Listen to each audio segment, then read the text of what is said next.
there, my name is Parker Beal, and this is The Last Few Years, a web series about women's fashion from the past century and how gender roles, current events, and societal expectations play into the way women present themselves to the world. Throughout the series, I will be talking about major fashion trends at the time, modeling outfits that show those trends, and what made these trends so popular, and why young women dressed the way that they did.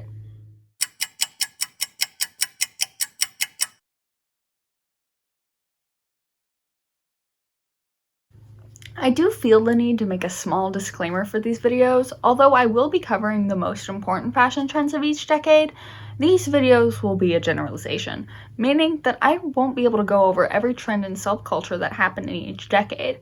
I will try to get the most important and impactful things out of each decade, and I hope through each outfit I can express that well. And I hope that you guys will enjoy it, and I hope that I will be doing a great job. So, now that this is out of the way, let's continue with the video. For our inaugural video, I will be talking about the Roaring '20s, one of the most glamorized and iconic decades of our time. This was the decade of Art Deco, The Great Gatsby, and Giggle Water. During this time, we were reeling back from the effects of World War I. For the first time, women were allowed to vote with the passage of the 19th Amendment. We were in the public sphere, and clothing and makeup reflected that. As with almost every decade we'll talk about, the fashions of the past influence and affect the fashions of the future.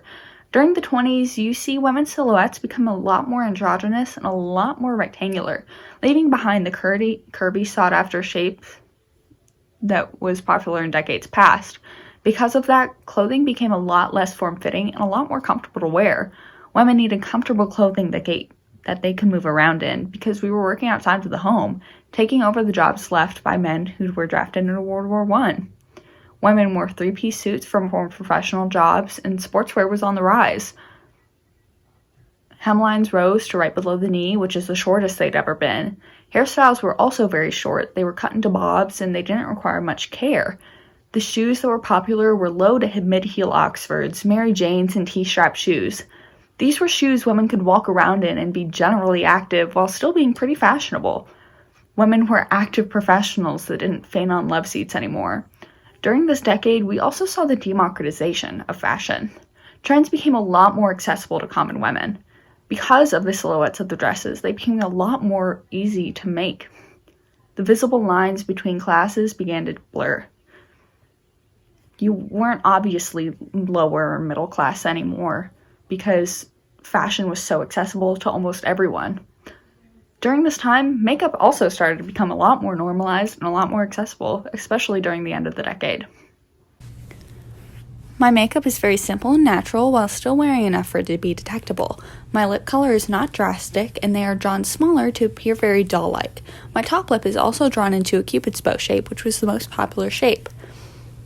My rouge is on the apples of my cheeks, and it is in the same color as my lipstick.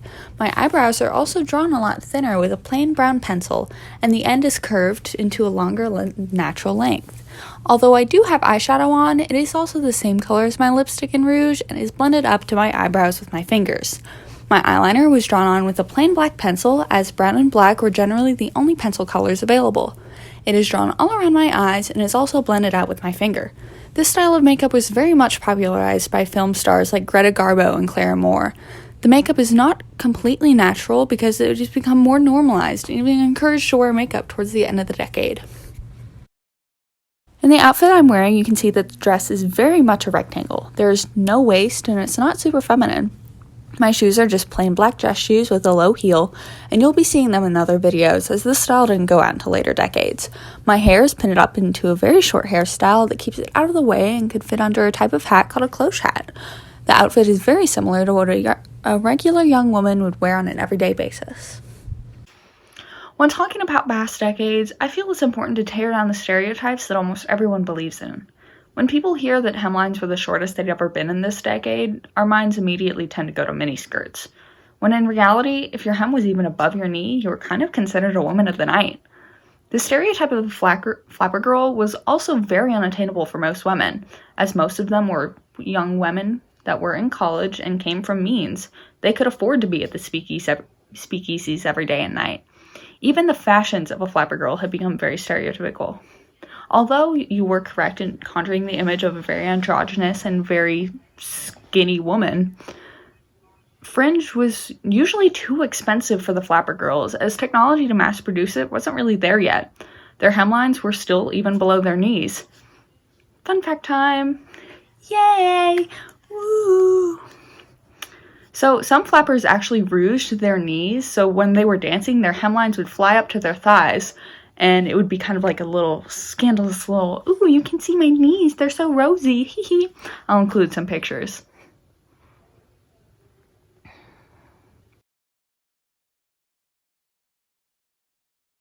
For most women, being a flapper was a very unattainable dream. This was a decade of evolution for women. Our lives were changing, so the way that we presented ourselves also had to change.